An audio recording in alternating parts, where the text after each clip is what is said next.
Ja, hallöchen, ihr Lieben, da bin ich wieder zurück zu einer weiteren Folge von Metal Gear Solid 4 ganz auf für Patriots. Wir senken unseren Stresslevel hier und wir sind in der vordersten Front unterwegs, leider. Und wir benutzen diese Tonne hier, damit wir von A nach B gelangen.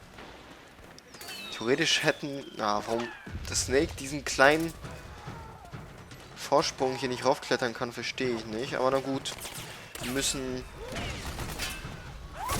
Richtung Osten, werden beschossen von allen Seiten. Aber das soll uns nicht daran hindern, unser Ziel zu erreichen. Auch wenn das ziemlich chaotisch gerade aussieht. Denn wir müssen uns mit dem Red Patrol treffen, denn die haben Informationen über Liquid. Ocelot, versteht sich. Das ist eine Person.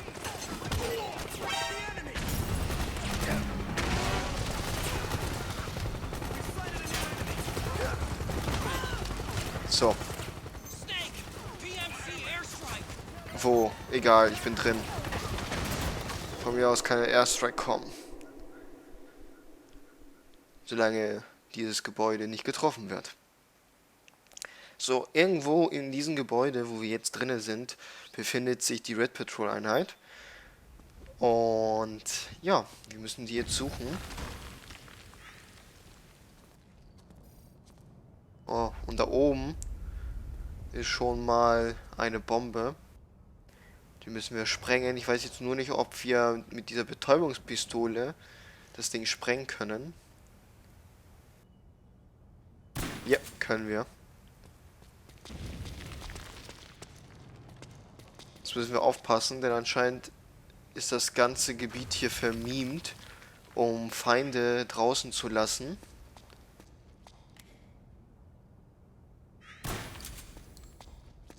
Deswegen immer schön vorsichtig. Ich weiß nicht genau, wo wir lang müssen, aber ich glaube, wenn wir... Oh, das habe ich nicht gesehen. Verdammt. Ich glaube, da war eine Schnur oder sowas. Kann das sein?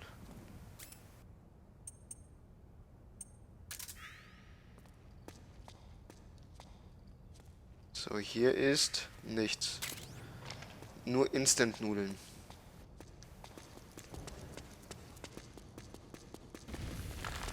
Na gut, wo müssen wir hin? Auf unser Radar heißt es, müssen wir nach oben irgendwo. Also da irgendwo. Oh, da ist noch eine Falle.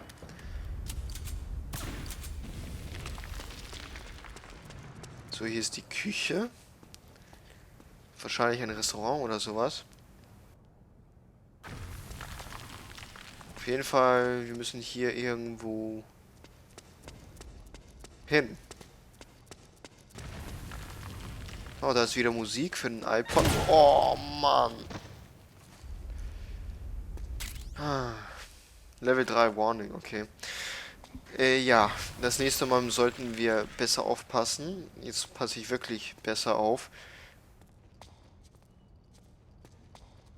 Nicht, dass wir wieder irgendwo rauftreten und dann Leben verlieren. Das war nicht meine Absicht, aber na gut.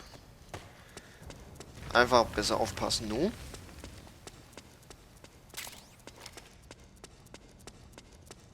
So, anscheinend nicht in diesem Stockwerk. Wir müssen wahrscheinlich hoch oder runter. Ich gehe davon aus, dass wir hoch müssen. Und da ist noch eine Falle.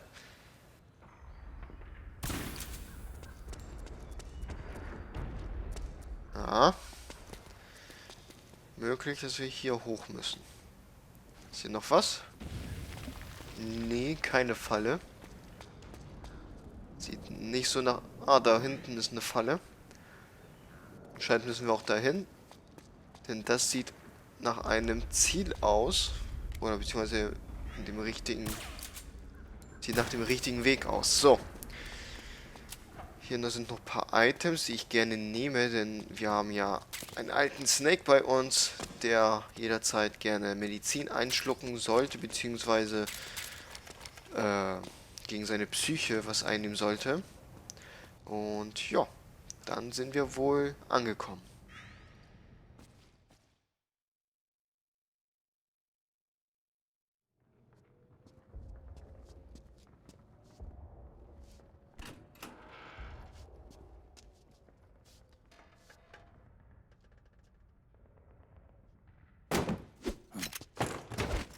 Drop your weapon!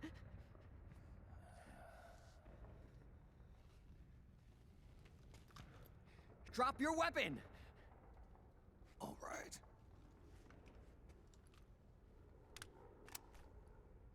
Here. Easy now.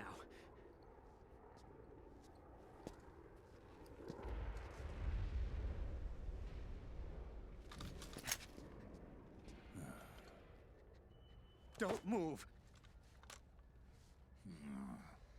You haven't even taken the safety off, rookie. Careful, I'm no rookie. I'm a 10-year vet.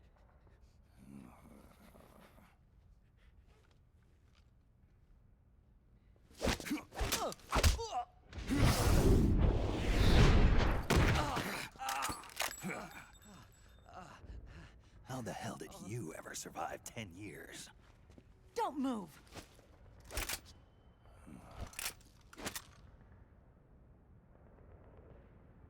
CQC.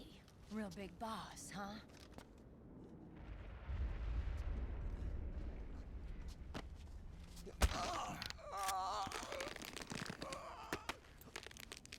Lower your weapon! Slowly now. I wouldn't try anything funny if I were you. Fox. Snake? Snake? Meryl. Is that you?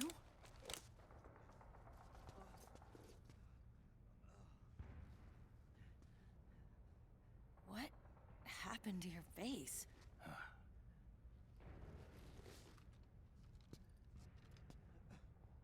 Accelerated aging. They don't know the cause. Oh my god. Meryl, you're my informant in the US military.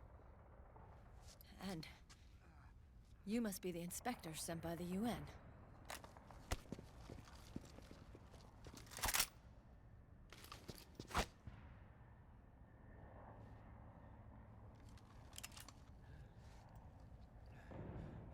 Akiba!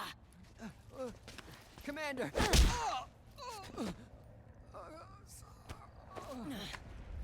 Sorry. This is Rat Patrol Team 01. We're with the CID, one of the bodies investigating PMC activity. First hounds, now rats. Here, you can have this back.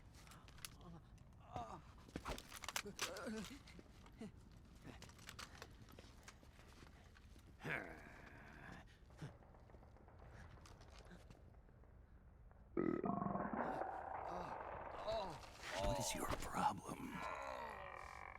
You okay?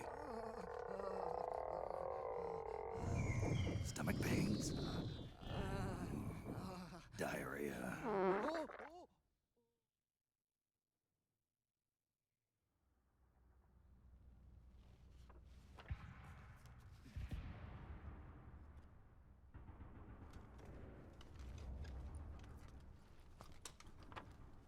It's been 4 days since Liquid arrived in the area. And since then, this woman's been with him. She doesn't look like a combatant. Probably some kind of advisor, maybe a scientist.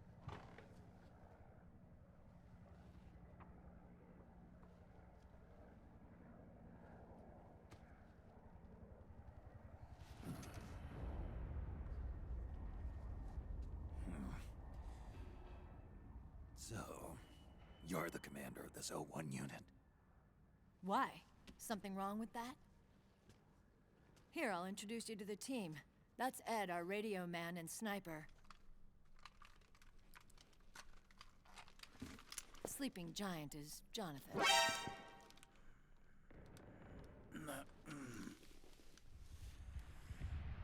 Don't stand behind him. He hates it when people go around his back. And finally... Johnny. Everybody just calls him Akiba. Commander, I've finished installing the sensors. Whoa.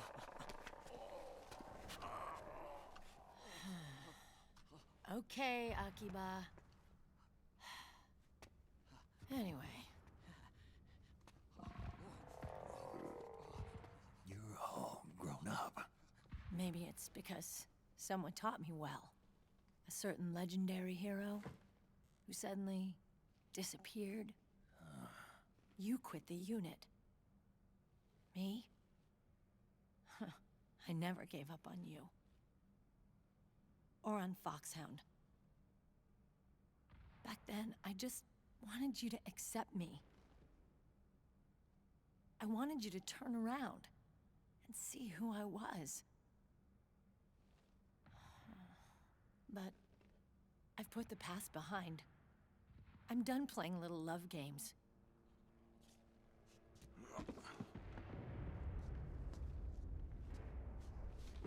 So, what are you here for?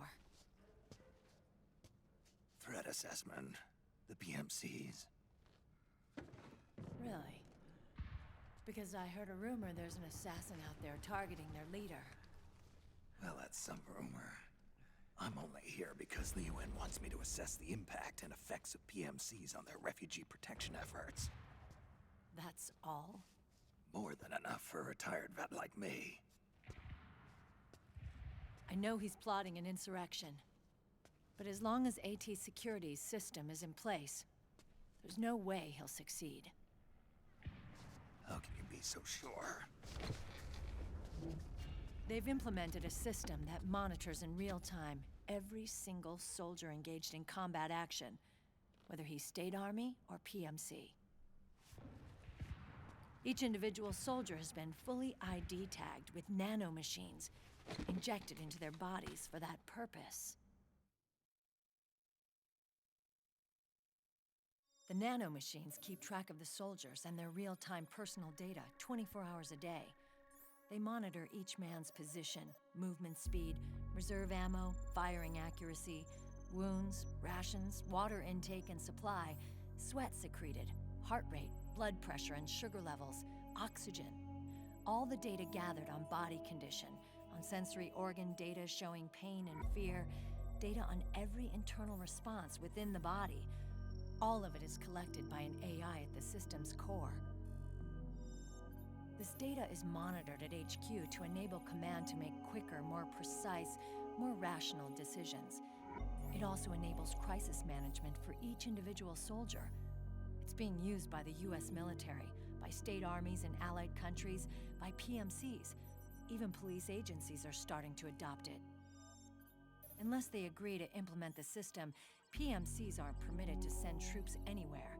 You've got these system nanomachines in you too. Of course. Our unit plays by the rules, same as everybody else. It was creepy at first, knowing you're being watched 24/7, but I've gotten used to it. It gives us a lot of advantages in the field, too. We get a clearer picture of what's going on around us, so there's less confusion during missions. And our nanomachines communicate with each other, making teamwork a lot smoother. And that's not all the system does for us. It's also a security guarantee against the PMCs. Security guarantee. That's right. The PMCs are combat groups without states or ideologies. They're not fighting out of nationalism or for a cause. They don't care why the war is being fought. They're just bodies fighting on someone else's behalf. They're mercenaries, a commodity. So it's easy to imagine them betraying their clients by joining the enemy or refusing to fight, or committing humanitarian atrocities. To keep these things in check, they ensured that no one can use firearms or military vehicles without the proper system ID. It's true for every piece of equipment out there. So even if the PMCs tried to mount a terrorist attack or coup d'etat, their weapons and equipment would automatically be locked out. They wouldn't be able to move, attack, or engage in combat of any kind. And there's more. All the data on their position, personnel, and combat strength is leaked to us by the nanomachines. Even if they managed to circumvent the system by getting the nanomachines out of each soldier's body, they'd be losing their IDs in the process, so they couldn't use their weapons. And the Patriots are behind this. Lalilulelo. What are you talking about? Never mind. So this system is foolproof, huh? Completely. They call it SOP. Sons of the Patriots. The AI that controls it is a tightly guarded secret, both at Arms Tech Security, where it was developed, and at the Pentagon. There's no way a third party could get control of it. I just met a guy who said he can launder ID guns. The system does have holes.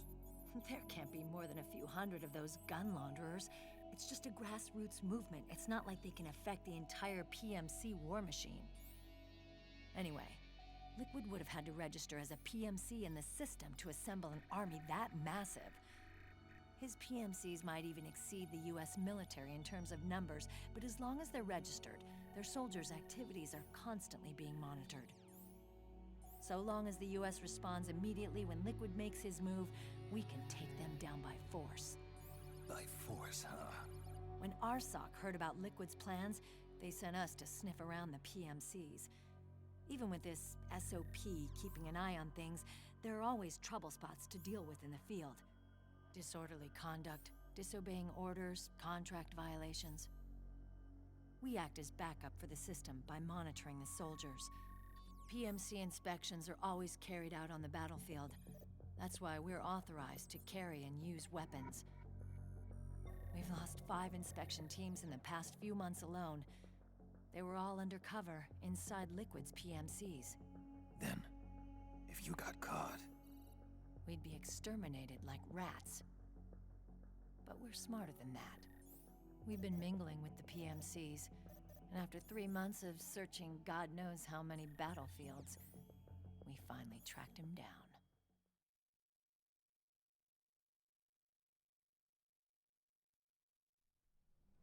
When we reported that we'd found Liquid, our superiors ordered us to provide the UN investigators with intel. But I didn't know it'd be you. Didn't the Colonel tell you he was sending me? Colonel? Don't tell me it's Campbell. Yeah, He put you up to this? you didn't know. You've got to be kidding! You expect me to work with my uncle? Meryl.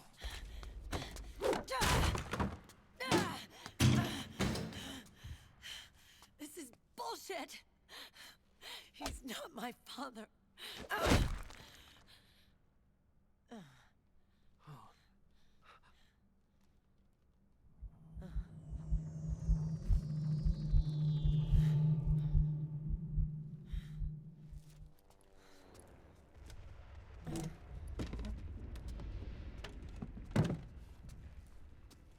Meryl. So, you knew. Yeah. Little violation of the need-to-know rule.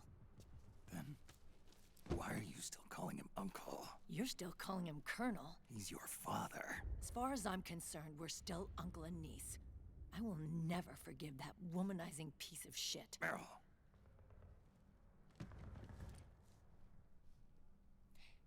He, remarried. Really? His new wife's about my age. I hear she's even got a kid. It's as if he's given up on making up with his own daughter.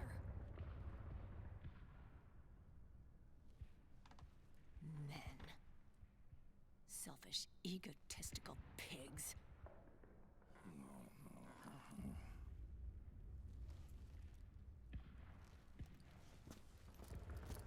Commander, What is it?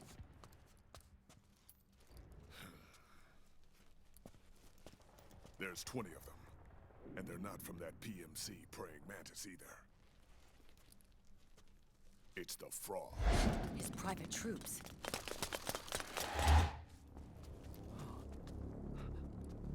Oh, crap. This is not good. Were you being followed? No.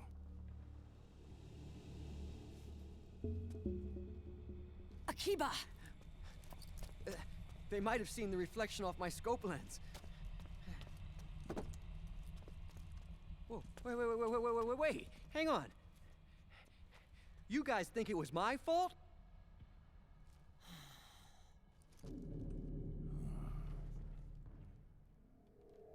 Oh, no. Oh, it wasn't my fault. I swear. It wasn't my fault. Oh, man. Oh, look, Dumbass! We're moving out. Meryl, where's Liquid? At a camp up ahead. I'll fill you in later. If we're still alive.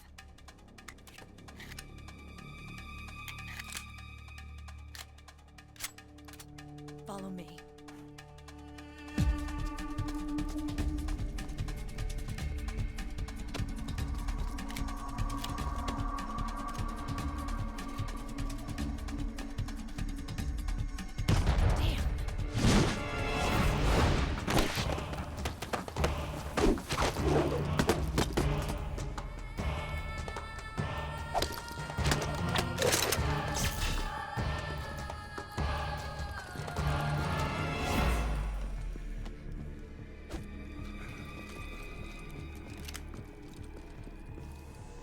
Eye contact. These guys are with Liquid's private army. Shoot first, think later. We'll use the stairs and get out through the back door on the first floor. We'll change the route as necessary. I'm on point. Stay close. Got it? Got it. Akiba, breathe deep. got it. We've got a real live legendary hero with us. Try not to choke. Move!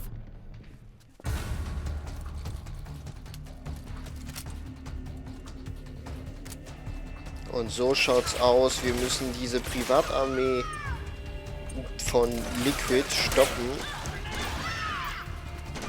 Das sind, ja, genmanipulierte Menschen, sage ich mal. Die sind sehr hinterhältig, die Dinger. Ach verdammt, die habe ich gar nicht gesehen.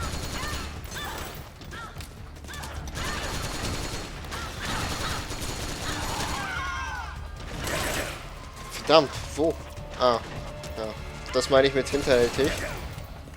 Klammern sich überall fest. Und Snake will auch nicht so recht nachladen. Ich habe ja schon erwähnt, dass man nicht einfach so die Munition auflädt, wenn man die Waffe wegpackt und wieder reinsteckt. Daran muss ich mich noch gewöhnen. Denn wenn ich die letzten Teile mir so angeeignet habe, dann fällt mir das wirklich schwer, das einzuprägen. Aber das sollte jetzt auch keine Herausforderung sein.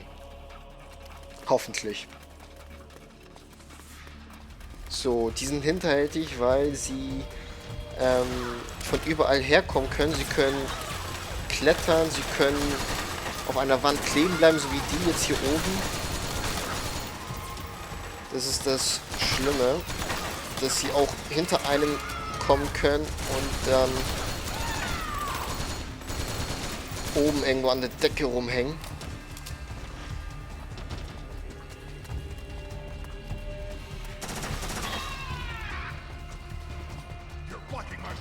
So, sind die schon weiter?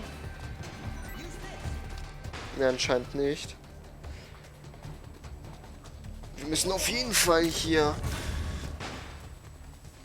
Doch, Meryl ist schon weit. Ach, da ist sie. Die ist in der Küche.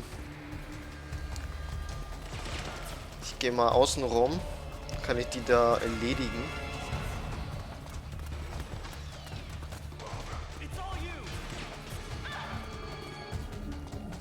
So, hier ist niemand. In der Küche da hinten ist einer. Der hat auch sehr wenig Leben. Oh Gott. Das Ziehen fällt mir auch ein bisschen schwer. Wer die ganze Zeit sneaky ist unterwegs. Und jetzt musste er gegen eine Armee kämpfen. Auf der Konsole. War schon hart. Denn ich bin immer der Meinung, dass Metal Gear ein Schleichspiel ist. Ah, verdammt. Ein Schleichspiel ist und deswegen vermeide ich immer so einem Kontakt. Und deswegen Alter, die Granaten, die regen mich auf jetzt.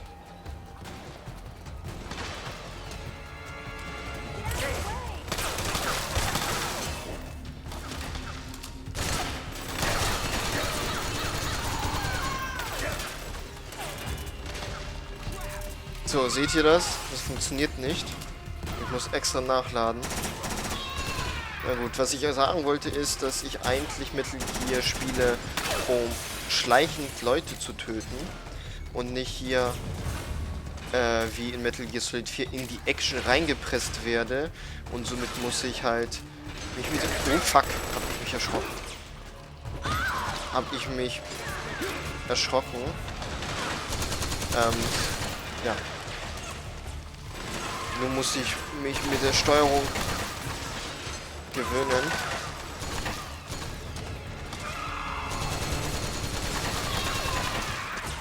Weil ich ja hier in die Action reingepresst werde.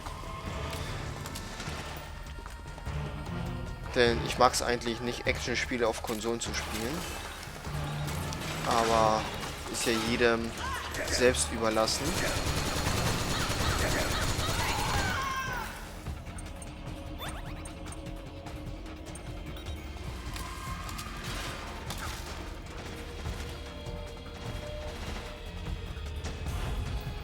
So, sind dann noch mehr? Ja, ich stehe auf und kriege direkt ein paar Hits.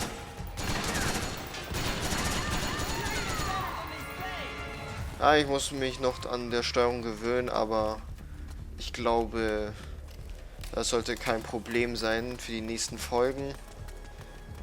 Ist jetzt das erste Mal, dass ich mit einer Waffe schieße, die halt Leute tötet und nicht betäubt.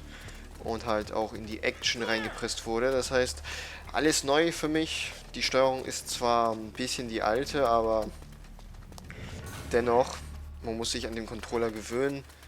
Denn eigentlich schieße ich immer langsam, vorsichtig und schleiche mich voran. Und hier muss ich schnell agieren und das alles ist ungewohnt mit einem Controller. Denn ich spiele ja eigentlich auf dem PC-Ego-Shooter und nicht auf einer Konsole. Aber na gut. Wir haben auf jeden Fall vieles Neues gehört. Zum Beispiel, dass Meryl, wie ich schon mal erwähnt habe, das ist eine Red Patrol Einheit, die beobachtet die Kriminalitäten der PMCs. Und wir haben sie quasi belogen, denn wir haben gesagt, dass wir nur beobachten, was Sache hier ist.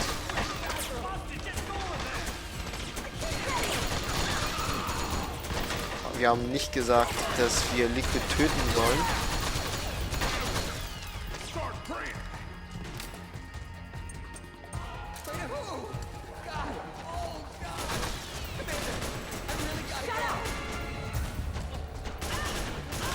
Johnny kriegt jetzt in diesem Moment eine Durchfallattacke. Er macht jetzt gerade sich in die Hosen.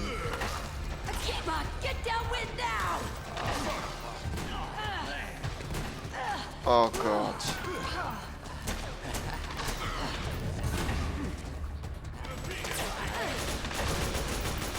Hat sich in die Hosen gemacht. Soll uns aber nicht abbringen, diese Frösche hier zu killen, die Privatarmee von Liquid. Ja, und so langsam gewöhne ich mich an diese Steuerung. Auch wenn ich mit dem Zielsystem gerade jetzt nicht so einverstanden bin, denn ihr seht es vielleicht, oft bleibt mein Fahnenkreuz einfach in dieser Säule stecken.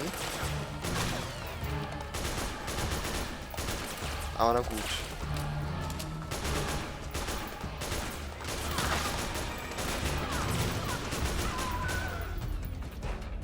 Mit ein bisschen Gefühl klappt das schon. Ich krieg das noch hin.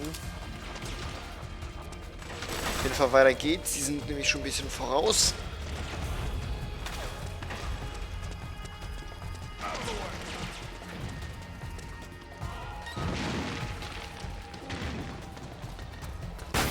Oh Gott, ich bin flashed. Ich sehe nichts mehr. Snake, Aki Akiba's been knocked out. Akiba ist bewusstlos, okay. Wo ist er denn? Ach, da ist er auch. So, ich soll ihn aufwecken. Was können wir machen, ist nämlich eine Erneuerung des Spiels. Ich gucke erstmal, ob hier nicht einer ist, denn ich will nicht beschossen werden, wenn ich ihn aufwecke. Gut. Man kann auf seinen Schultern klopfen oder was auch immer klopfen und er verliert halt die Sterne. Das können wir auch machen, wenn er schläft. Können wir ihn auch so aufwecken.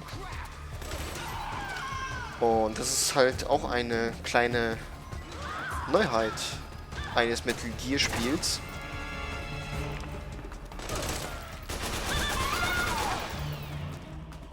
Auf jeden Fall haben wir es auch gleich geschafft.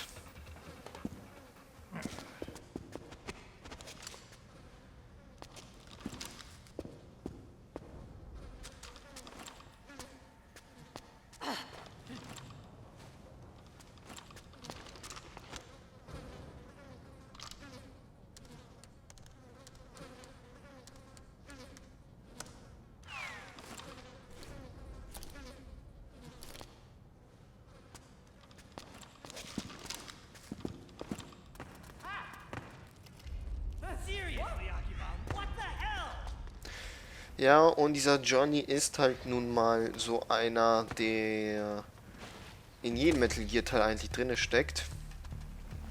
Und auch in der allerersten Metal Gear Solid Szene, wo der Johnny Durchfälle hatte und uns dann hier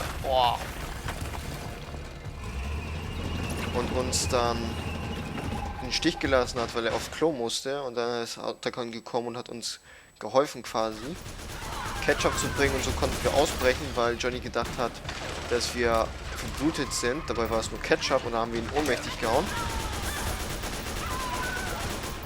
Auf jeden Fall, in jedem Teil steckt ein Johnny, in 90% der Metal Gear Teilen ist der Johnny beim Häufchenlegen, also immer Durchfall und Häufchenlegen.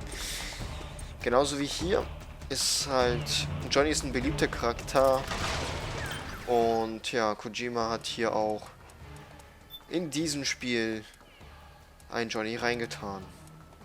So, wir kaufen jetzt Munition, weil ich keine Munition mehr habe für die Dinger. Beziehungsweise, ich wollte erstmal gucken, welche Waffe am besten ist. Wir haben nämlich so viele Waffen, aber keine Ahnung. Brandbombe auf jeden Fall. Die M4 tauschen wir gegen die hier. Gegen die AK. So, jetzt Munition. 300 sollten reichen. So, und nun können wir weiter ballern. Ich bin aber der Meinung, um ehrlich zu sein, dass Kojima in diesem Metal Gear Spiel ein bisschen übertrieben hat mit Johnny. Also das hätte eine sehr gute Kampfeinheit sein können, aber durch Johnny wird sie ins Lächerliche gezogen, beziehungsweise Johnny allgemein wird ins Lächerliche gezogen, was ich schade finde. Aber na gut. So, ich gewöhne mich immer mehr an die Steuerung, was ziemlich cool ist, finde ich. Da oben ist einer, beziehungsweise da hinten ist einer. Dann werfen wir doch mal eine Benzinbombe rein, AK Molly. Mal gucken, ob er da rauskommt. So, hier ist noch irgendwo jemand. Ach, da. So, die sind weitergezogen. Ne, sind die nicht. So, hier ist noch irgendwo einer. Da hinten. So, das sollte es gewesen sein. In der Tat.